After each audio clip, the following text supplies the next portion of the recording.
राज्यसभा में जमकर बरसे अमित शाह। अनुच्छेद 370 पर सुप्रीम फैसले को लेकर विपक्ष को जमकर घेरा। केंद्रीय गृह मंत्री अमित शाह ने सोमवार को राज्यसभा में जम्मू और कश्मीर आरक्षण विधेयक 2023 और जम्मू और कश्मीर पुनर्गठन विधेयक 2023 पर चर्चा का जवाब दिया। उन्होंने कहा कि यह एक महत्वपूर्ण दिन है, ऐसा इसलिए क्योंकि आज दोनों विधेयक पारित हो जाएंगे और यह जम्मू कश्मीर और भारत के इतिहास में स्वर्णिम अक्षरों में लिखा जाएगा। आज सुप्रीम कोर्ट ने भी जम्मू कश्मीर विधेयक 2019 के पीछे की मंशा, इसकी संवैधानिक वैधता और प्रक्रिया को बरकरार रखा है। उन्होंने कहा कि सुप्रीम कोर्ट ने माना कि अनुच्छेद 370 एक अस्थायी प्रावधान था। अगर अनुच्छेद 370 इतना उचित और इतना जरूरी था तो देश के पहले प्रधानमंत्री जवाहरलाल नेहरू ने इसके आगे अस्थायी शब्द का उपयोग क्यों किया। जो लोग कहते हैं कि अनुच्छेद 370 स्थायी है, वह विधानसभा और संविधान की मंशा का अपमान कर रहे हैं। सुप्रीम कोर्ट ने कहा कि अनुच्छेद 370 एक अस्थायी प्रावधान था, यानी याचिकाकर्ता का यह दावा है कि अनुच्छेद 370 को कभी हटाया नहीं जा सकता। इसे सुप्रीम कोर्ट ने पूरी तरह से खारिज कर दिया है। वापस आ जाओ, नहीं तो इतने भी नहीं बचेंगे। केंद्रीय गृह मंत्री ने कहा कि आज अनुच्छेद 370 पर सुप्रीम कोर्ट का फैसला भी आ गया है। फिर भी कांग्रेस के नेता कहते हैं कि वे इसे स्वीकार नहीं करते हैं और वे मानते हैं कि धारा 370 को गलत तरीके से हटाया गया। मैं उन्हें यह नहीं समझा सकता कि वास्तविकता क्या है। अनुच्छेद 370 ने अलगाववाद बढ़ावा दिया और अलगाववाद आतंकवाद को बढ़ावा मिला। एक गलत फैसला हो सकता है, लेकिन जब इतिहास और समय यह साबित कर दे कि वह फैसला गलत है तो राष्ट्रहित की ओर लौटना चाहिए।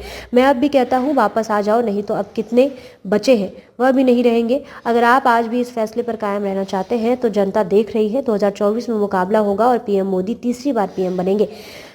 पीओके हमारा है, इसे कोई नहीं छीन सकता। अमित शाह ने कहा कि पहले जम्मू में 37 सीटें थी, अब नए पिरसिमिन आयोग के बाद 43 सीटें हो गई हैं। पहले कश्मीर में 46 सीटें थी, अब 47 है और पाकिस्तान के कब्जे वाले कश्मीर में 24 सीटें आरक्षित कर दी गई हैं क्योंकि पीओके हमारा है। मैं फिर से कह रहा हूं कि पाकिस्तान के कब्जे वाला कश्मीर भारत का है, हमारा है और इसे कोई नहीं छीन सकता। घोर पराजय में विजय ढूंढने की कला। अमित शाह ने सुप्रीम कोर्ट की तरफ से जम्मू कश्मीर में चुनाव कराए जाने की बात का जिक्र किया। शाह ने कहा कि सरकार पहले ही यह घोषणा कर चुकी है कि जम्मू कश्मीर में चुनाव कराने के लिए यह हम तैयार है। शाह ने कहा कि मैंने स्वयं सदन में यह बात कही है, इस सदन में कहा है कि लोकसभा में कहा है। शाह ने कहा है कि राज्य का दर्जा वापस देंगे, यह भी मैंने कहा है कि उपयुक्त समय पर हम राज्य का दर्जा देंगे। ऐसे में विपक्ष के लोगों की यह जीत कैसे है।